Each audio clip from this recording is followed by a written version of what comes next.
نحمده ونصلي على رسوله الكريم اما بعد فاعوذ بالله من الشيطان الرجيم بسم الله الرحمن الرحيم رب اشرح لي صدري ويسر لي امري واحلل عقدة من لساني يفقهوا قولي. پابند زندگی. کچھ لوگ سورۃ نور پڑھ کر پابندی بھی بڑی محسوس کرتے ہیں. حدیث میں آیا ہے کہ پیغمبر اسلام صلی اللہ علیہ وسلم نے فرمایا کہ مومن کی مثال اور ایمان کی مثال ایسی ہے جیسے کھونٹی کی رسی سے بندھا ہوا گھوڑا. وہ گھومتا ہے اور پھر اپنی کھونٹی کی طرف واپس آ جاتا ہے. یعنی جتنی لمبی اس کی رسی ہے بس وہ اتنی دور تک جاتا ہے. رسی توڑا کے باہر آگے نہیں بھاگتا، کیونکہ اگر رسی کو توڑ کے آگے جایا جائے تو پھر وہ کیا ہے؟ حدود توڑنا، فسق، اللہ کی نافرمانی. تو مومن اپنے آپ کو کیا کرتا ہے؟ لمٹس کے اندر رکھتا ہے، حدود اللہ کے اندر رکھتا ہے. مثل المؤمن ومثل الایمان کمثل الفرس فی آخیتہ یجول ثم یرجع الی آخیتہ. البیہقی بحوالہ مشکاۃ المصابیح. انسان کو دنیا کی زندگی میں کھلے ہوئے گھوڑے کی طرح نہیں رہنا ہے بلکہ بندھے ہوئے گھوڑے کی طرح رہنا ہے. انسان کی کامیابی یہ ہے کہ وہ اپنی آزادی کو مقرر اصولوں کا پابند بنائے. آزادی کس میں ہے؟ پرنسپلز میں، ان کو فالو کرنے میں. وہ ایک با اصول انسان کی زندگی گزارے، نہ کہ بے اصول انسان کی زندگی. یعنی اس کی زندگی کیسی ہو؟ با اصول. یہ با اصول زندگی کیا ہے؟ وہ یہ ہے کہ آدمی حرام اور حلال میں تمیز کرے، خدا نے جن چیزوں کی اجازت دی ہے ان کو استعمال کرے، اور خدا نے جن چیزوں سے روکا ہے ان سے وہ اپنے آپ کو روکے رکھے. ان سے اپنے آپ کو روکے رہے. انسان کو چاہیے کہ وہ تعمیری انداز میں سوچے. اس کی تھنکنگ کیسی ہو؟ کنسٹرکٹیو. یعنی ہر وقت کچھ کرنے کا سوچے. کیا کیا جا سکتا ہے، کیا بنایا جا سکتا ہے، کہاں بہتری لائی جا سکتی. اور تخریبی سوچ سے ہر حال میں اپنے آپ کو باز رکھے. تخریبی کیا ہوتی؟ ڈسٹرکٹیو چیزوں کے بارے میں بھی کیئر لیس ہونا، ریلیشن شپ کے بارے میں بھی، اپنی گفتگو کے بارے میں بھی، کہ انسان اس بات سے بے پرواہ ہو جائے کہ نتیجہ کیا نکلے گا. اب دیکھیے کہ کچھ لوگ ہوتے ہیں تو اپنی چال میں بھی کیئرفل ہوتے ہیں، گفتگو میں بھی کیئرفل ہوتے ہیں، معاملات میں بھی کیئرفل ہوتے ہیں، اور کچھ لوگ اس کے برعکس کیئرلیس ہر معاملے میں. ان دونوں کے رویوں میں، ان دونوں کے انجام میں فرق ہے، دنیا میں بھی اور آخرت میں بھی. جو تعمیری سوچ رکھتا ہے وہ دنیا میں بھی ترقی کرتا ہے، کیونکہ دنیا کی ترقی کا راز بہت برینی ہونے میں نہیں ہے کہ آپ کا بہت بڑا برین ہے اور آپ بہت انٹیلیجنٹ ہے، بلکہ کس میں ہے؟ ڈٹرمنیشن میں ہے کہ آپ اپنے آپ کو کتنا بااصول بناتے ہیں. ڈٹرمنٹ شخص کون ہوتا ہے؟ جو ایک فیصلہ کرتا ہے اور پھر اس پہ جم جاتا ہے کہ یہ کرنا ہے مجھے، چاہے میں تھکا ہوں، چاہے بھوکا ہوں، چاہے کچھ بھی، لیکن یہ کرنا ہے. وہ اپنی زبان سے صرف درست بات نکالے، اور جہاں غلط بات کا موقع ہو وہاں وہ اپنی زبان کو بند کر لے. لوگوں سے معاملہ کرنے میں وہ انصاف کے اصولوں کی پابندی کرے. وہ کبھی لوگوں کے ساتھ بے انصافی کا معاملہ نہ کرے. اچھا، عام طور پر ہوتا یہ ہے کہ جب ہم لوگوں سے معاملہ کرتے ہیں نا تو ہم صرف ان سے اچھا کرتے ہیں جو ہمارے فیوریٹ ہوتے ہیں، اور ان کے ساتھ زیادتی کرنے سے باز آتے ہی نہیں جن سے ہمیں کسی قسم کی کوئی گرج ہوتی ہے یا جیلسی ہوتی ہے، یا ہم انسیکیور فیل کرتے ہیں یا تھریٹنڈ ہوتے ہیں. کہیں نہ کہیں ڈنڈی مار جاتے ہیں unconsciously, which is not right. انسان انصاف سے کام لے عدل سے کام لے، خواہ وہ اپنے ہی خلاف کیوں نہ جا رہی ہو بات. اور اصل کامیابی اسی میں ہے، اور بہت سے لوگ اس اصول کو بھول جاتے ہیں. یہ انصاف آپ کو دنیا میں بھی فائدہ دے گا اور آخرت میں بھی دے گا. تعمیری انداز کیا ہے؟ کیا کرنا ہے؟ انصاف سے کام لینا ہے، اصول سے کام لینا ہے، کیونکہ یہاں با اصول ہونے کی بات ہو رہی ہے نا.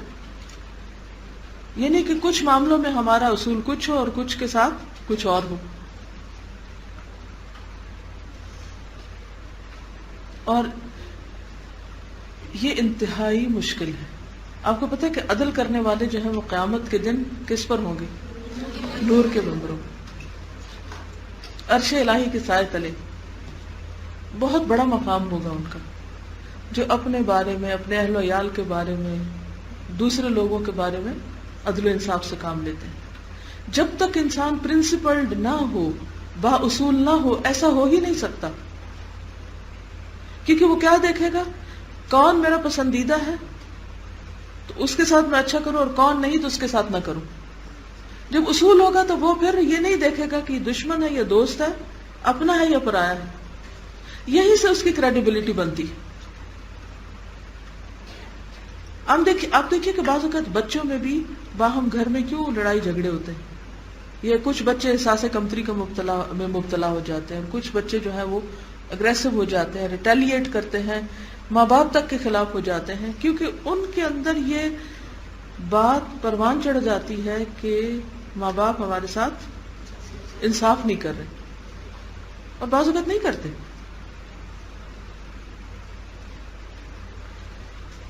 تو لوگوں سے معاملہ کرنے میں وہ انصاف کے اصولوں کی پابندی کریں.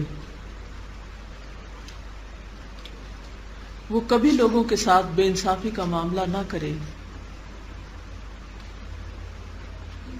لوگوں کے درمیان اس کا سلوک ذمہ دارانہ سلوک ہو، غیر سنجیدگی اور غیر ذمہ داری کی روش کو وہ ہمیشہ کے لیے ترک کر دے. اچھا، یہ غیر ذمہ داری کی روش کیا ہوتی ہے؟ اس پہ آپ کچھ مثال دیں گے مجھے؟ عام روزمرہ زندگی سے لائیے. غیر ذمہ دارانہ روش،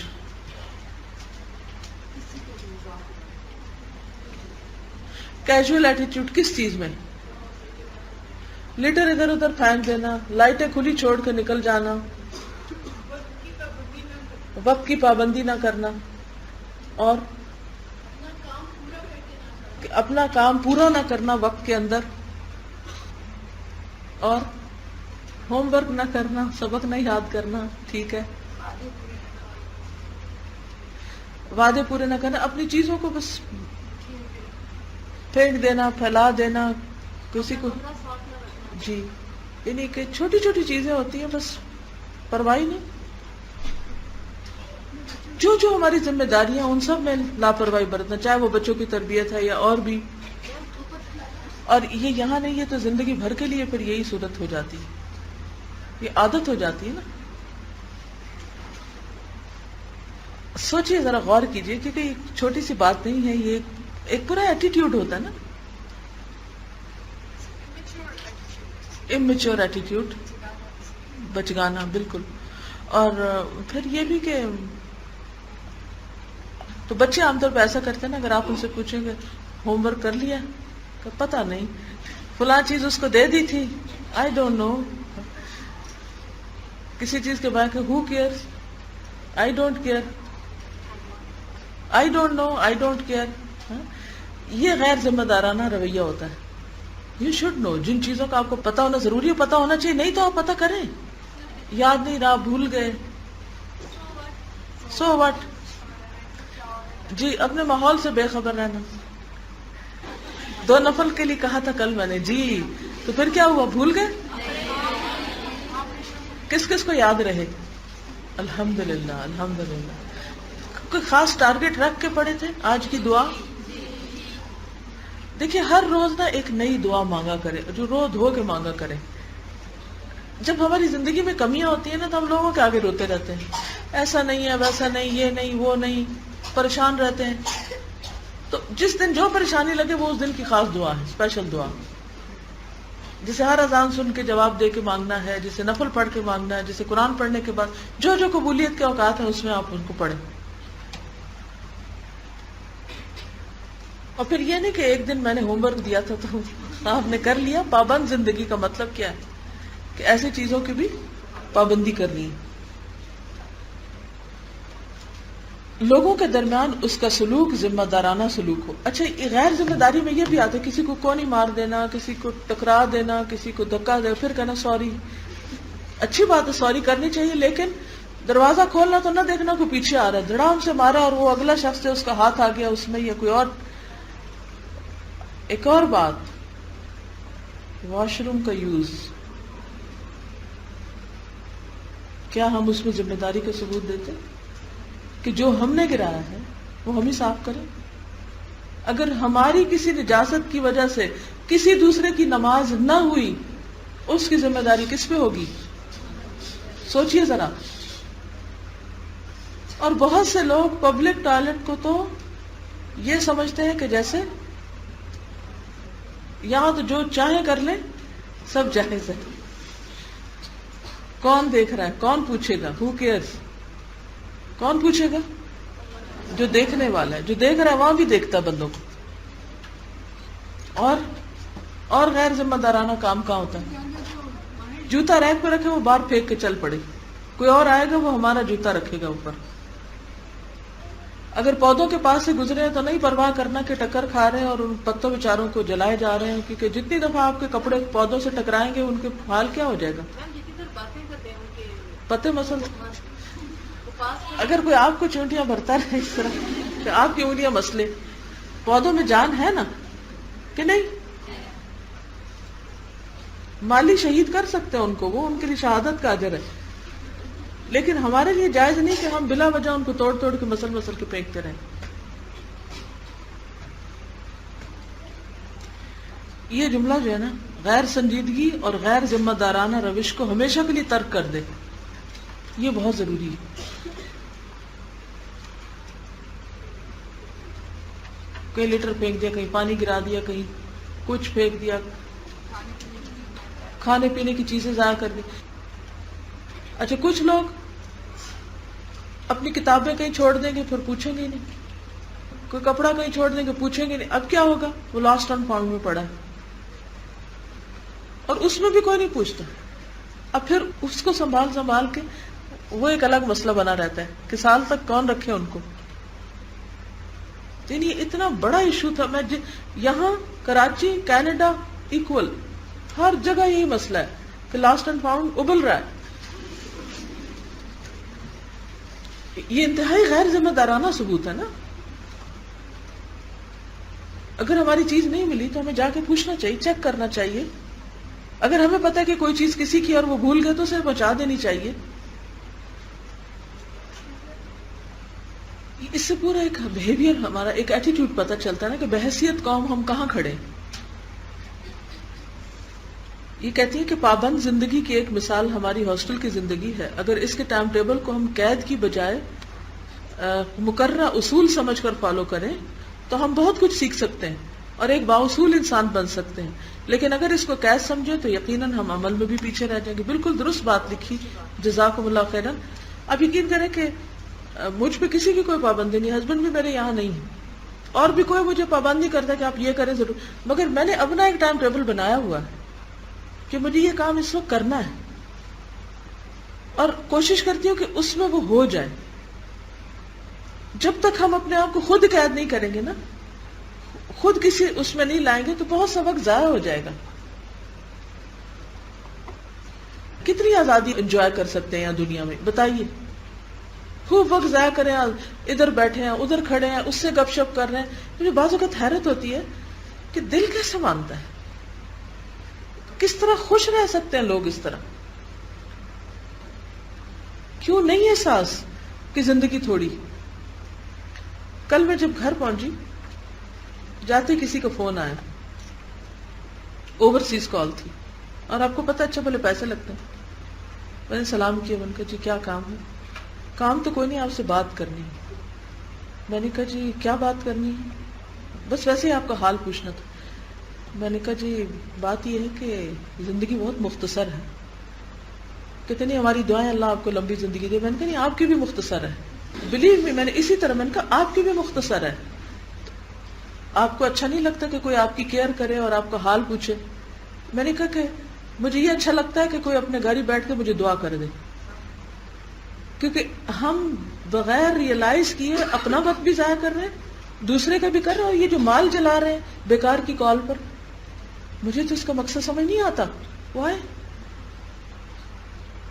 اگر کوئی مجھ سے اللہ کی خاطر محبت کرتا ہے تو میں یہ چاہوں گی کہ وہ اس وقت کو اللہ کے ذکر میں گزارے, نہ کہ مجھ سے فضول باتیں کرنے میں کہ حال کیا ہے, کیسا فیل کر رہی ہیں, گرمی ہے یا سردی ہے, اور یہاں کے لوگ کیسے ہیں, اور آپ کب آ رہی ہیں, اور وغیرہ وغیرہ.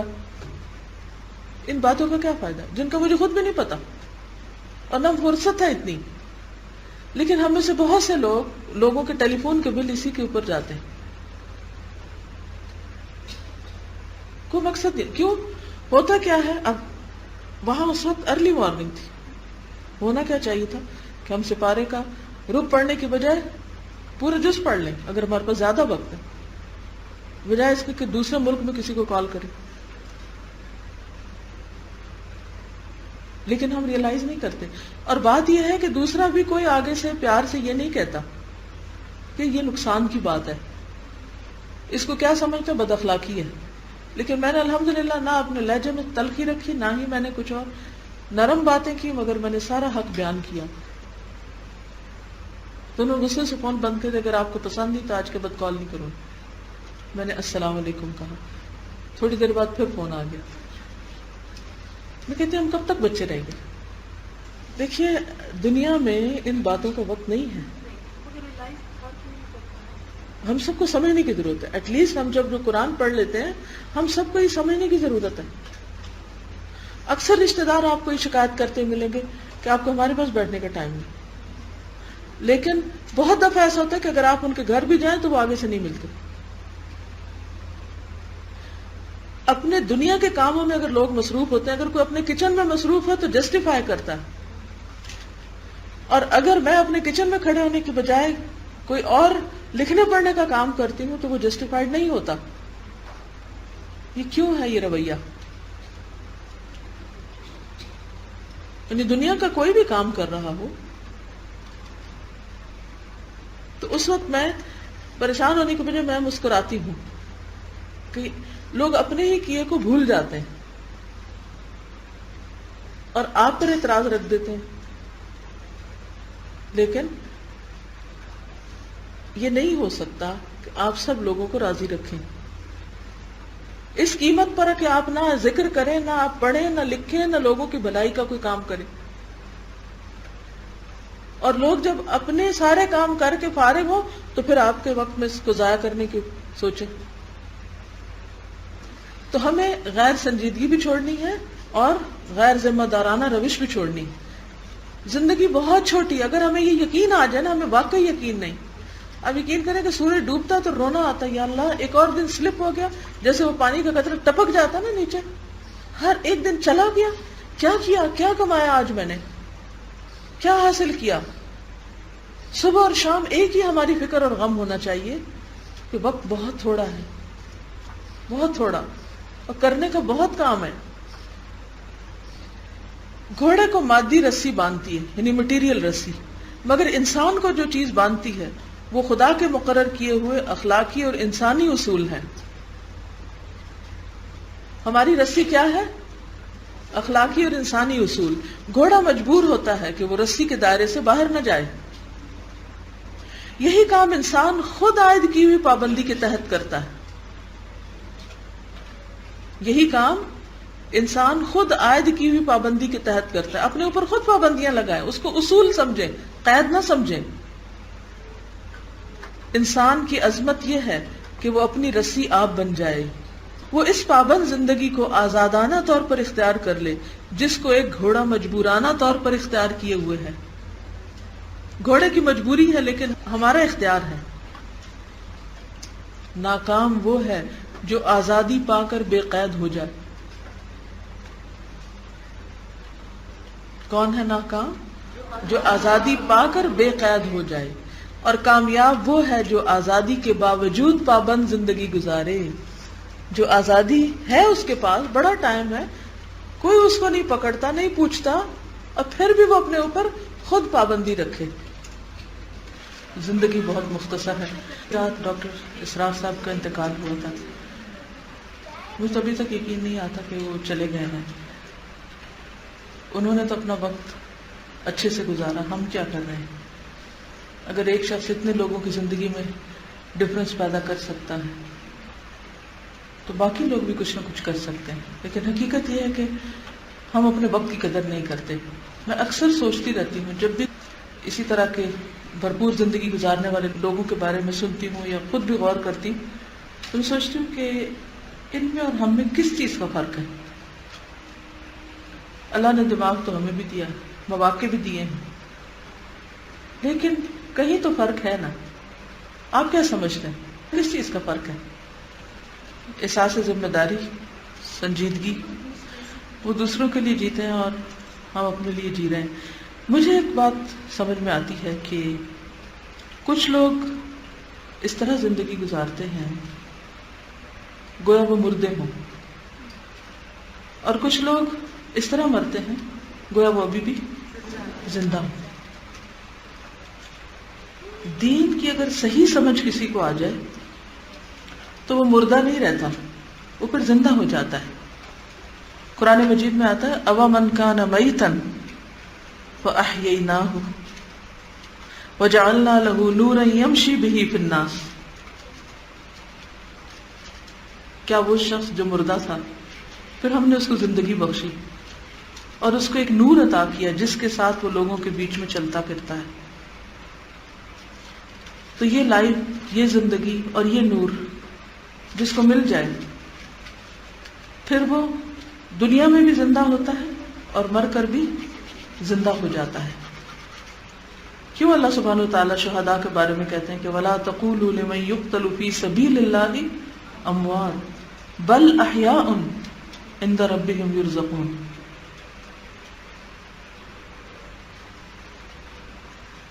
تو مردہ انسان کون ہوتا ہے؟ جو بے حس ہو، جسے کچھ کرنے کا شوق نہ ہو، جس کی زندگی کا وہ مقصد نہ ہو، جو کوئی ڈفرنس پیدا نہ کرے، اس کا ہونا یا نہ ہونا برابر ہو، بس حیوانوں کی طرح اٹھیں، کھائیں پیئیں پھر سو جائیں، بات ختم. جو زندہ انسان ہوتا ہے اس کو درد بھی ہوتی ہے، اسے دکھ بھی ہوتا ہے، اسے تکلیف بھی ہوتی ہے، وہ تڑپتا بھی ہے. اگر کوئی چیز غلط ہو رہی ہو تو چپ نہیں رہ سکتا، کوئی اچھی چیز ہو رہی ہو تو اس سے وہ آنکھیں بند کر کے نہیں گزر سکتا، وہ اس سے بھی سبق لیتا ہے، اور جو غلط ہوتا ہے وہ اس سے بھی عبرت لیتا ہے. وہ ہر دن گرو کرتا ہے.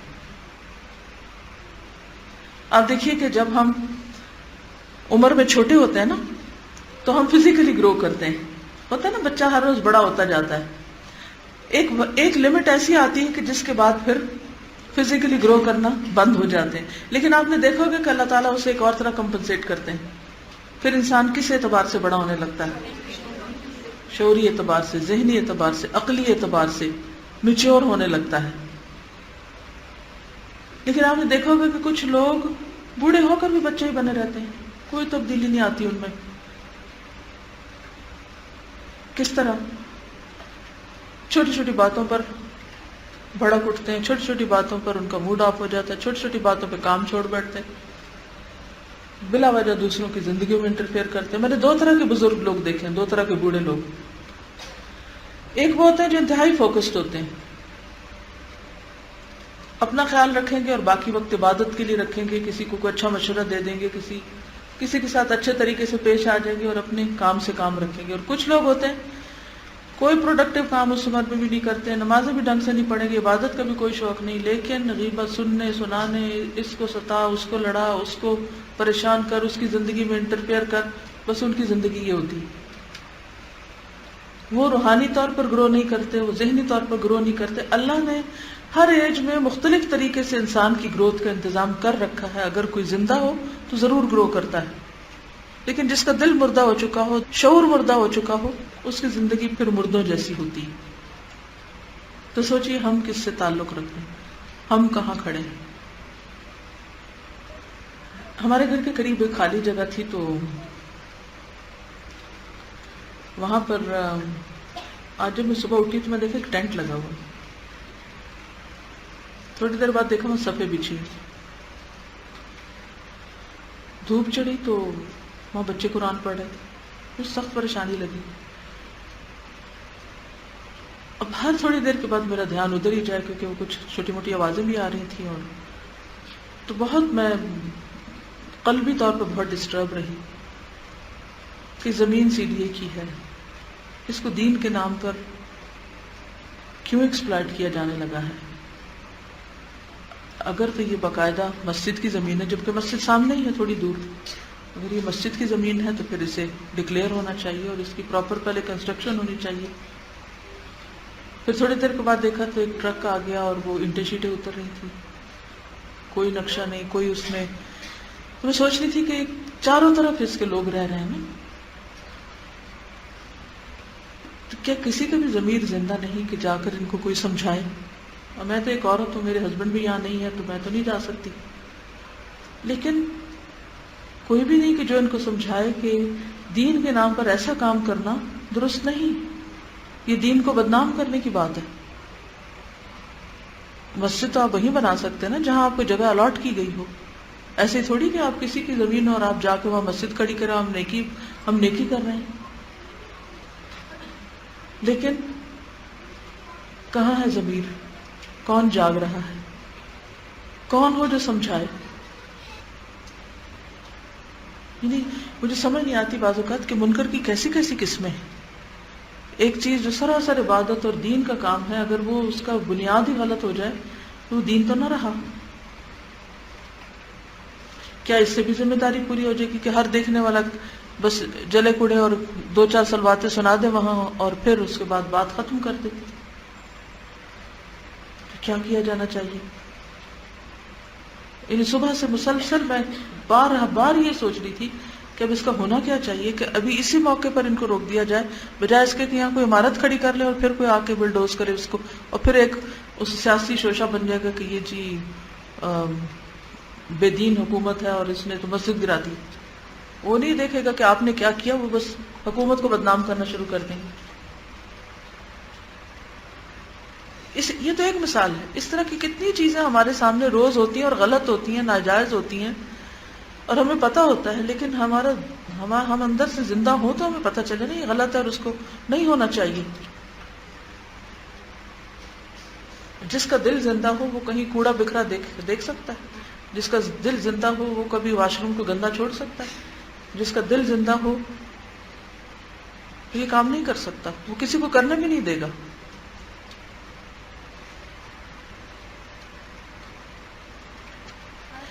تو جو زندگی دنیا میں زندہ نہیں رہتے وہ مر کے بھی زندہ نہیں رہتے.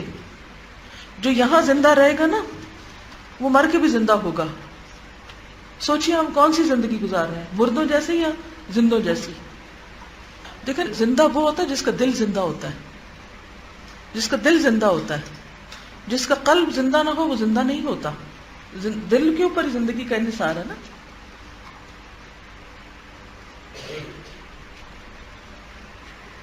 اور یہ زندگی اللہ ہی دیتا ہے جو دین کے شعور کے ساتھ ہوتی. میں سب کو دیکھ رہی تھی کہ جس کو سمجھ آ رہی ہے اور جس کو سمجھ نہیں آ رہی، ان دونوں میں بھی بڑا فرق ہے. اور اصل سمجھ اس کو آئی ہے جس کا عمل بدل گیا ہے، اور جس کا عمل نہیں بدلا اس کو سمجھ بھی کوئی نہیں آئی.